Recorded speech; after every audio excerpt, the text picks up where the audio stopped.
Hola, ¿qué tal? Bienvenidos a todos a una nueva entrega de este curso de CSS avanzado desde cero. Bueno, pues vamos a comentar en esta entrega las novedades que vinieron con CSS3 en su momento y haremos un repaso breve por ellas.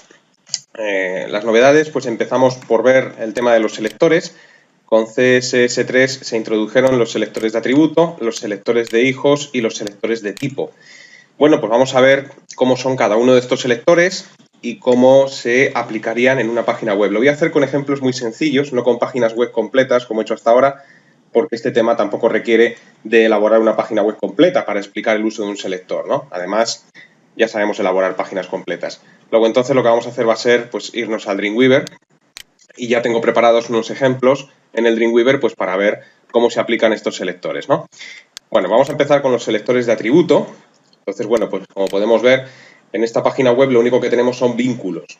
Voy a abrirla en el navegador con F12 y bueno, pues tenemos vínculos en forma o formato normal, como por ejemplo el primero y el tercero, vínculos que no han sido modificados y luego tenemos otros vínculos que sí han sido modificados, el segundo y el cuarto. Bueno, pues vamos a ver cómo han sido modificados estos dos vínculos, el segundo y el cuarto. Han sido modificados pues con este tipo de selectores, con selectores de atributo. El primero de los vínculos, bueno, perdón, el segundo vínculo, si os fijáis en el código HTML, el segundo vínculo pues apunta a una página web, ¿no? Bueno, pues concretamente uno de los directorios que tengo yo en mi servidor. Bien, le podemos decir a CSS que modifique aquellos vínculos que comienzan por una URL y solo aquellos que comienzan por una URL. Por ejemplo, debajo tengo otro vínculo que apunta a una dirección de internet, a la página de Google, y ese vínculo no ha sido modificado en la página web.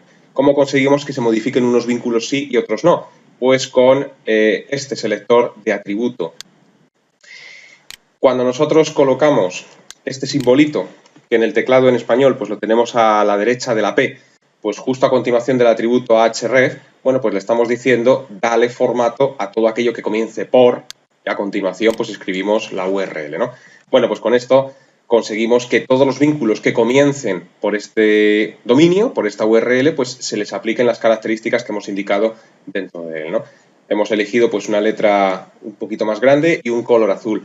Luego entonces si vemos esta página en el navegador, bueno pues color rojo, perdón, pues este es el resultado. Este es el vínculo que hemos conseguido modificar con ese atributo. Vamos a hacer alguna prueba para que lo veáis mejor. Si yo por ejemplo ahora cambio el color, estaba en rojo, bueno pues vamos a cambiarle el color, vamos a darle por ejemplo un amarillo que casi no se va a ver. Si guardamos cambios y actualizamos el navegador, pues bueno, espero que lo podáis apreciar.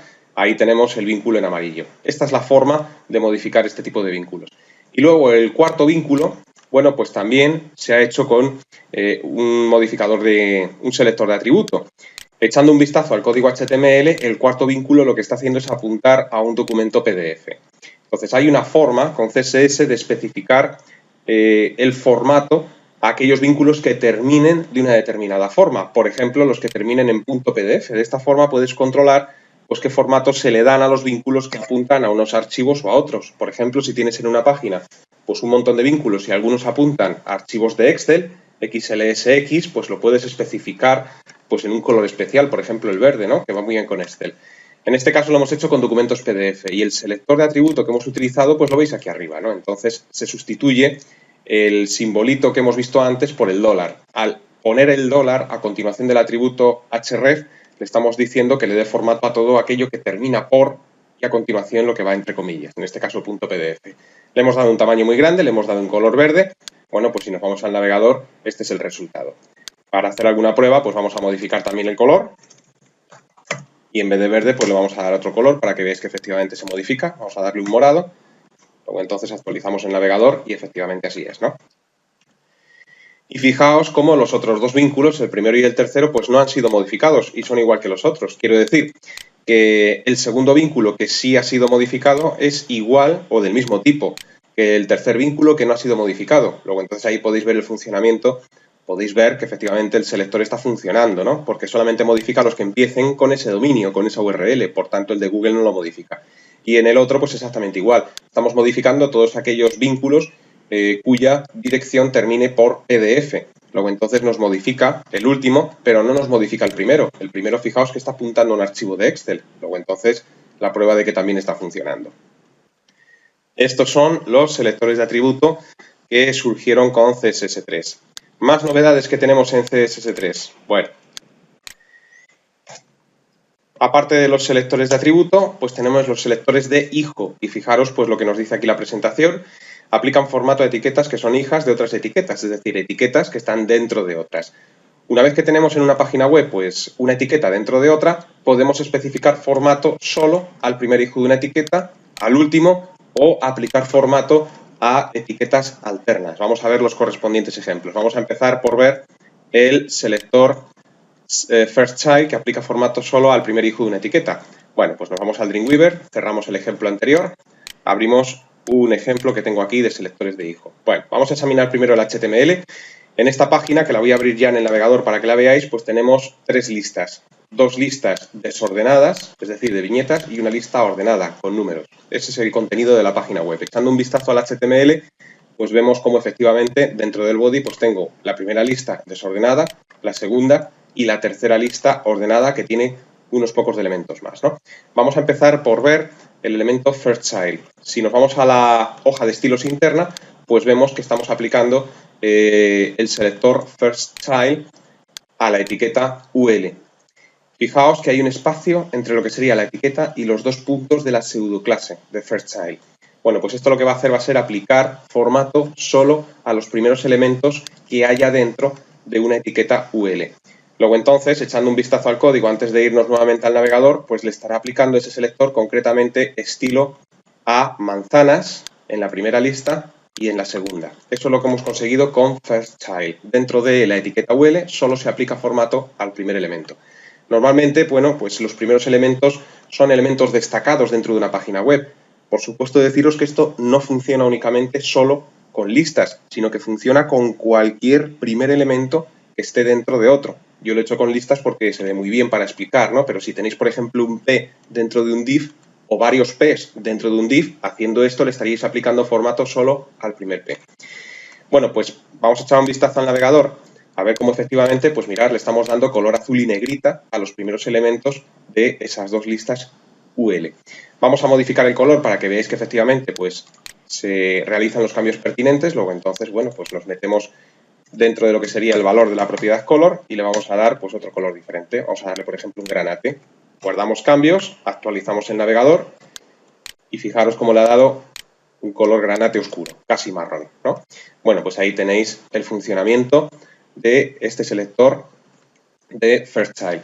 También tenemos otro que hace lo contrario, que es Last Child, que lo que hace es aplicar formato al último elemento de una etiqueta hija. Entonces, bueno, pues fijaos que lo hemos puesto en rojo, la palabra naranjas, ¿no? Si echamos un vistazo al HTML, pues lo que estamos haciendo con Last Child sería, en las listas desordenadas, aplicar, pues, CSS, aplicar un formato a estos elementos que tengo señalados ahora mismo en pantalla, ¿no?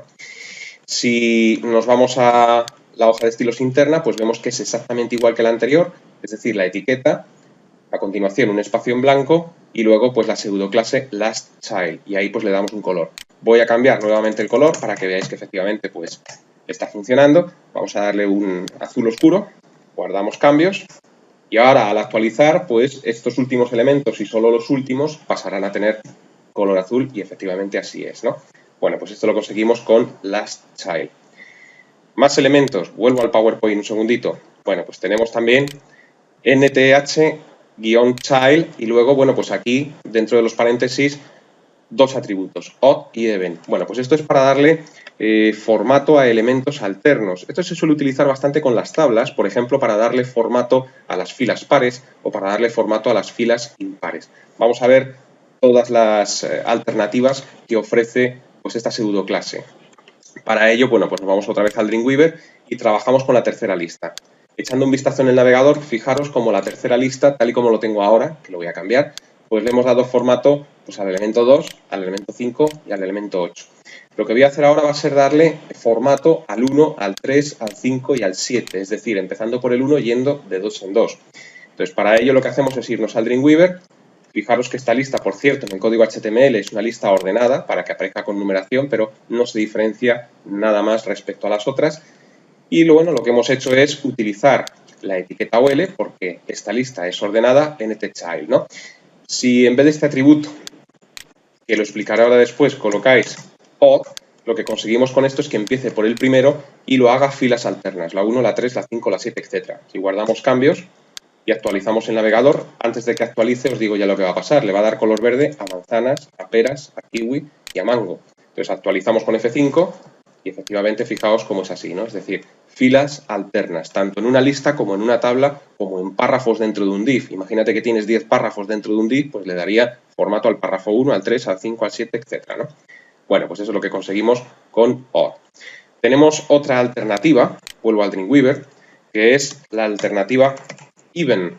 Cuando utilizamos even, pues ocurre algo muy parecido. Si guardamos cambios y actualizamos el navegador, pues lo que conseguimos es lo mismo, pero en vez de empezar por el 1, empezamos por el 2. Es decir, odd empieza por el impar, por 1, y even empieza por el par, es decir, por el 2. Y luego, alternativamente, pues ya va poniendo el formato a filas alternas, ¿no? Y luego, pues, tenemos una tercera y última alternativa, que es aplicar el formato como a ti te apetezca.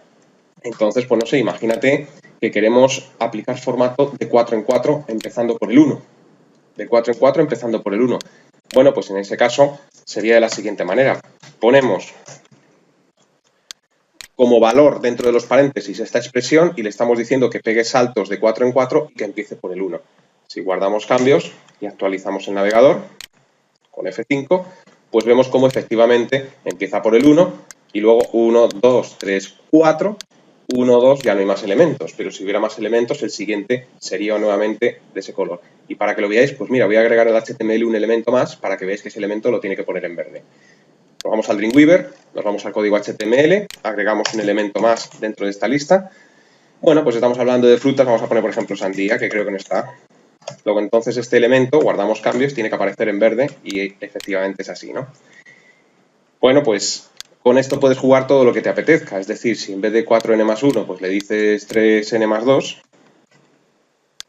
pues lo que estamos consiguiendo con esto es que vaya de 3 en 3, empezando por el número 2, ¿no? Es decir, escribiendo este valor que veis en pantalla. Bueno, pues si guardamos y actualizamos el navegador, efectivamente empieza por el 2, luego va de 3 en 3, y así pues hasta que la lista se acabe. Bueno, pues estos son los selectores de hijo, con lo cual nos permite también jugar bastante pues, con todo tipo de etiquetas que estén dentro de otras. Cerramos este ejemplo, seguimos avanzando por estos nuevos elementos. Voy a la presentación. Selectores de tipo. Bueno, pues lo que hacen es, por ejemplo, first of type, last of type y nth of type, pues aplicar elementos a los hijos, pero de un tipo específico, no al primer hijo ni al último que se encuentra dentro de una etiqueta, sino al primero o al último, pero de un tipo en concreto. Es decir, tú puedes tener una etiqueta div, un gran contenedor, y lo primero que aparece es un párrafo, y después del párrafo una tabla, y luego otro párrafo y otra tabla. Bueno, pues con el anterior estaríamos aplicando formato, por ejemplo, al primer párrafo, pero con este lo que podemos controlar es a qué tipo de etiqueta hijo le aplicamos el formato. Vamos a ver un ejemplo para entenderlo mejor. Luego entonces voy a abrir este ejemplo que tengo aquí de selectores de tipo. Antes de ver ni siquiera la hoja de estilos, pues vamos a ver qué tenemos en el HTML.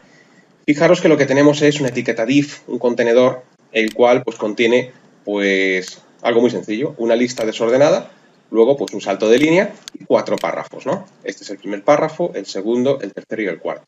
Lo que vamos a hacer con este tipo de selector es modificar el formato de estos párrafos que hay aquí. Tener en cuenta que estos párrafos no es el primer elemento que se encuentra dentro del div, porque el div sería la etiqueta padre, el p sería la etiqueta hijo, ¿no? Lo primero que se encuentra es una lista. Bueno, pues con esto conseguimos que pase por completo de la lista, que no le haga ni caso, y que se vaya al elemento p, que es el que le vamos a especificar. Echando un vistazo a la hoja de estilos interna, bueno, pues vamos a echar ese vistazo. Vemos que lo primero que hacemos es aplicar formato a lo que sería ese contenedor, al cual he llamado barra lateral, le aplico un color y un width, y luego pues aquí empezamos a utilizar este tipo de selector. Vamos a ver un segundito la página en el navegador. Voy a darle entonces F12 y esto pues es lo que tenemos, ¿no? Fijaros que estamos aplicando formato a los P's y no hemos aplicado formato para nada a lo que sería la lista, a pesar de que es el primer elemento dentro del contenedor, dentro del div, ¿no? Bueno, pues vámonos al Dreamweaver y vamos a ver estos ejemplos. El selector pues sería como lo veis por ejemplo aquí, es decir, primero el selector de la barra lateral, ya que al div, como habéis podido ver antes, le he dado un identificador, el cual he denominado barra lateral. Bueno, pues primero iría el identificador del div, espacio, a continuación la etiqueta que vamos a modificar y luego pues first of type con los dos puntos de pseudo clase. Con esto le estamos diciendo me vas a modificar el primer párrafo que está dentro de barra lateral, ¿no? Entonces, bueno, pues con este selector lo que estamos haciendo es darle formato, características concretamente a este párrafo, ya que es el primero que se encuentra dentro del div. Bueno, el color que le está dando por defecto, pues vemos que es un azul. Vamos a cambiarlo para que veáis que esto funciona. Entonces vamos aquí a cambiar el color. Vamos a ponerle, por ejemplo, pues yo que sé, un verde chillón. Guardamos cambios, actualizamos el navegador. Ahí va, me he equivocado, perdón. He aplicado el verde a lo que sería el div. Lo tengo que aplicar aquí, perdonad, me he metido en el selector que no es. Bueno, no pasa nada. Le aplicamos el verde chillón, como decía, control S. Ahora cuando actualice, primero tengo que corregir el error del fondo del div y segundo, que es lo que nos importa, el primer párrafo pues tiene que ponerse en verde, ¿no? F5, pues efectivamente así es. Casi no se ve este verde fuerte sobre el verde suave, pero bueno, yo creo que sí que se puede apreciar, ¿verdad? Y ahora, bueno, pues podemos hacer lo mismo exactamente con el cuarto párrafo, que sería el último, ¿no? Entonces, pues igual que tenemos el selector first of type, pues tenemos el selector last of type, que hace exactamente lo mismo, pero en vez de con el primer elemento P que se encuentre dentro de barra lateral, pues con el último. Y fijaros que aquí pues le hemos dado un color, le hemos dado una negrita y le hemos dado también un borde inferior, porque resulta que esta pseudoclase, este selector, se suele utilizar bastante para aplicar precisamente líneas divisorias, porque es muy frecuente que al final del último párrafo pues alguien aplique una línea divisoria, no tan fea como esta que he aplicado yo, pero una línea con un poco más de estilo. Se utiliza mucho para eso. Luego entonces, como podéis observar, pues le aplica solamente el borde inferior al último elemento y el color rojo, por supuesto, ¿no? Bueno, y luego pues tenemos el alterno, que es este que tengo aquí comentado. Voy a quitarle el comentario en Dreamweaver, seleccionamos, le quitamos el comentario. Y una vez que le hemos quitado el comentario, bueno, pues lo que hace este es aplicar estilo a los elementos alternos. ¿Qué elementos? Pues los P que están dentro de barra lateral. Entonces, NTH of type odd, pues le aplica estilos a los párrafos alternos, pero empezando por el 1 y alternativamente el 1, el 3, el 5, el 7, etc. Entonces, para poder aplicar esto voy a comentar los otros dos para que no hagan efecto. Guardamos cambios.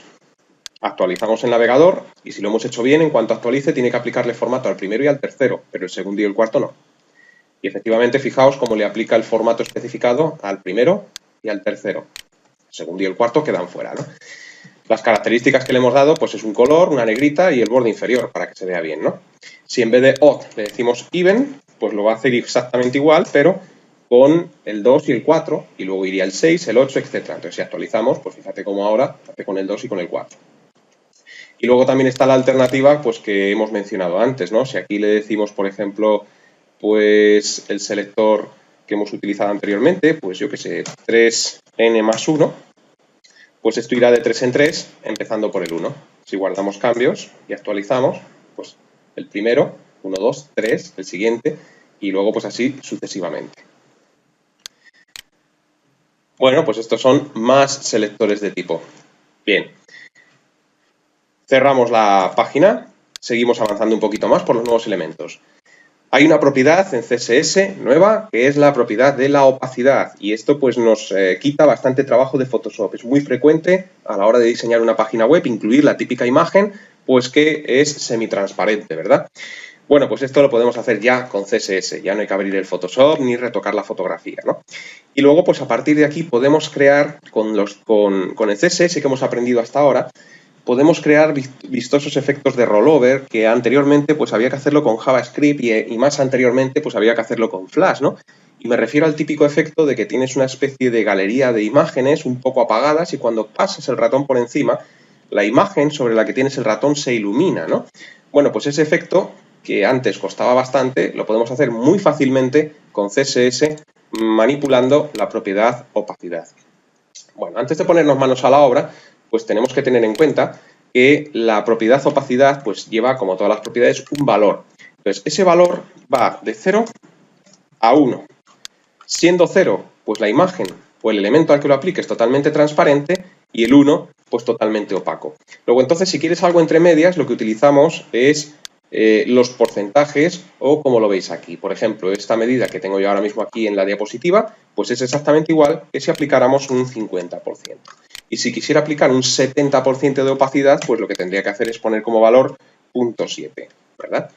Y así pues conseguimos manipular la opacidad. Y luego pues podemos crear pues curiosos efectos de rollover. Vamos a verlo.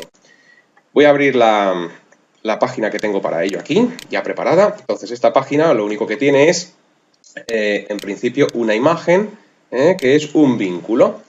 Bueno, y fíjate que a la imagen lo que se le hace es, vamos a centrarnos primero en la hoja de estilos interna, en el primer selector.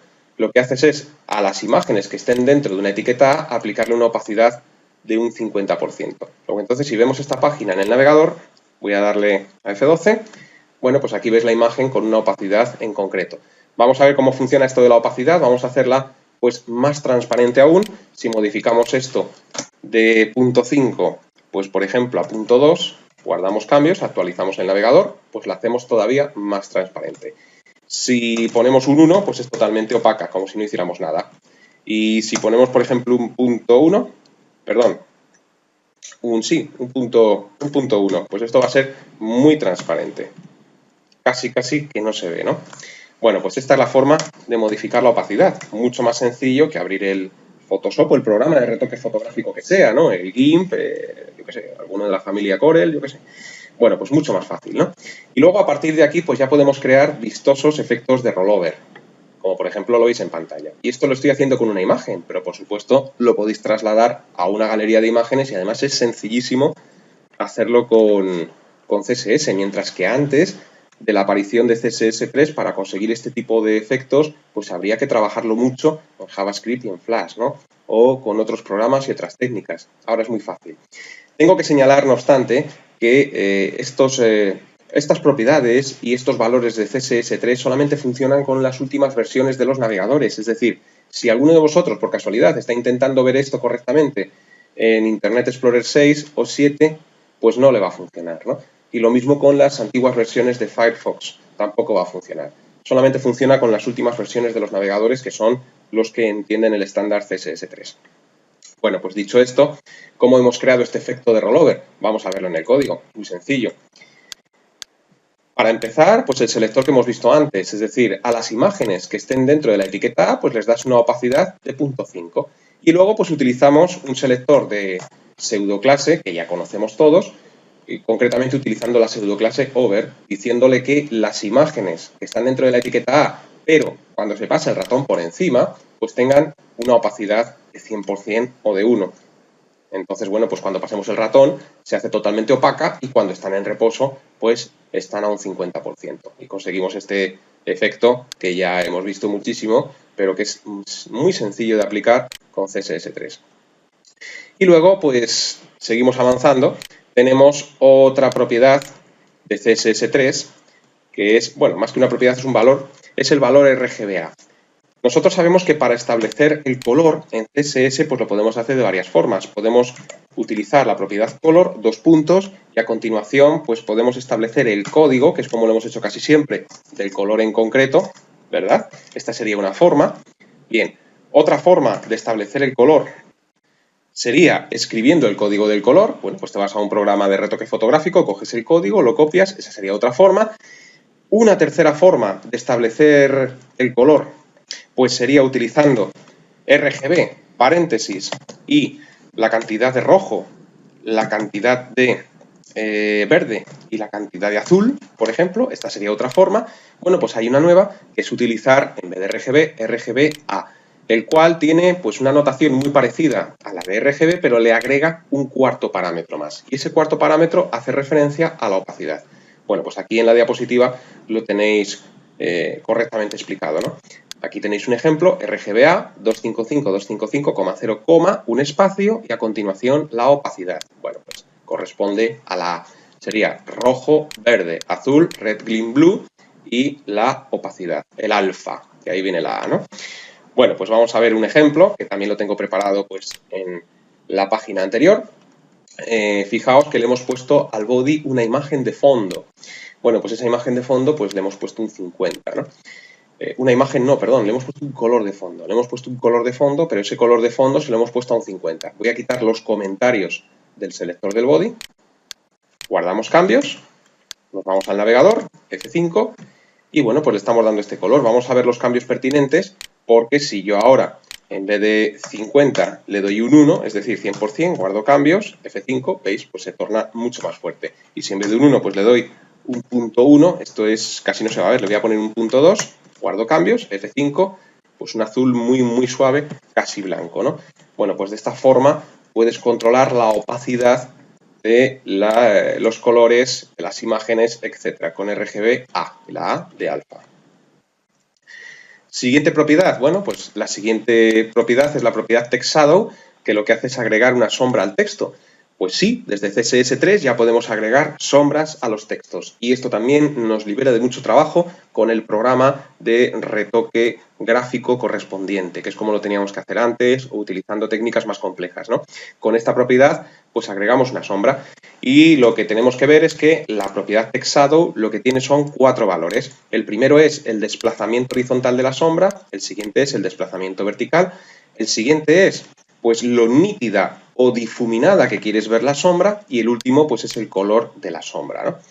Y luego además pues se puede jugar bastante con esto porque puedes agregar varias sombras una detrás de otra para crear efectos muy vistosos siempre y cuando lo manejes bien, ¿no? Para separar o para crear más de una sombra únicamente utilizas una vez la propiedad Text Shadow y luego pues cuando has establecido las propiedades de la primera sombra pues a continuación una coma y las propiedades de la segunda. Voy a ponerlo un poco más grande para que lo veáis mejor, ¿no? Sería Text Shadow 2 puntos, valores de la primera sombra, coma, valores de la segunda, podríamos agregar una tercera, valores de la tercera, y no tiene límites, o sea que puedes agregar todas las sombras que te apetezcan. Bueno, pues vamos a ver un ejemplo de cómo esto funciona. Tengo aquí una página preparada. En esta página vamos a echar un vistazo, tremendamente sencilla. Lo único que hay en esta página es una etiqueta H1, un título que dice bienvenidos a la web. Y le hemos dado, desde una hoja de estilos interna, pues una serie de características. Para empezar, margin auto y width 500 para que aparezca centrado, ni más ni menos. Y luego ya la clave es el Text Shadow. Voy a hacer una cosa, voy a comentar el Text Shadow, la propiedad Text Shadow. La comentamos, guardo cambios, F12 para ver esta página. Pues efectivamente aquí tenéis el título sin ninguna novedad.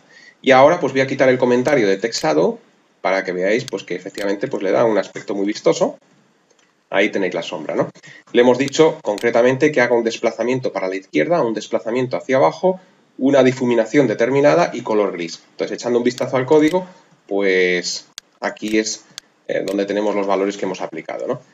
Voy a hacer algo muy exagerado, que es mover bastante hacia la izquierda. ¿Por qué hacia la izquierda? Bueno, pues porque partiendo de lo que sería el centro de coordenadas, ¿no?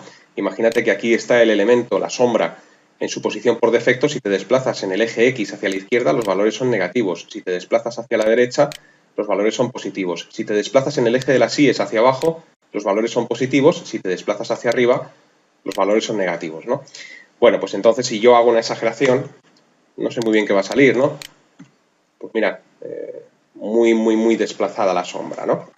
Bueno, pues con esto también conseguimos simplificar la labor de creaciones de sombras, pues mucho, ¿no? Si le damos otro color, porque le he dado un color gris, no os creáis que las sombras tienen que ser solamente grises, ¿no? Le puedes dar el color que te apetezca. Otra cosa es que quede bien, le he puesto un rojo. Bueno, pues mira, aquí está la sombra en rojo, ¿no? Bueno, pues esto lo conseguimos con la propiedad Text Shadow, muy interesante, CSS3. Y para terminar el vídeo, pues mencionaros simplemente otra característica que tenemos en CSS3 muy interesante, de la cual no he puesto ningún ejemplo porque no se iba a apreciar, y consiste en la libertad a la hora de elegir una fuente. Sabemos que a la hora de diseñar páginas web, pues estamos limitados al uso de unas determinadas fuentes y no nos podemos arriesgar mucho. ¿Por qué? Pues porque la página web se verá siempre bien si el navegador del usuario tiene, el ordenador del usuario tiene instalada la fuente que estamos utilizando, ¿no? Entonces hay una serie de fuentes que todos los sistemas tienen, como por ejemplo, casi todos, Calibri, Verdana, Arial, etcétera, pues lo tienen todos y normalmente el diseñador web utiliza esas fuentes. Pero imagínate que quieres utilizar en tu página una fuente, un tipo de letra un poco más exótica, muy vistosa, que has encontrado por ahí, que tú te la has instalado en tu ordenador y la quieres utilizar en tu página. Bueno, pues a no ser que el ordenador del usuario que está navegando por esa página tenga la misma fuente, no la va a ver bien.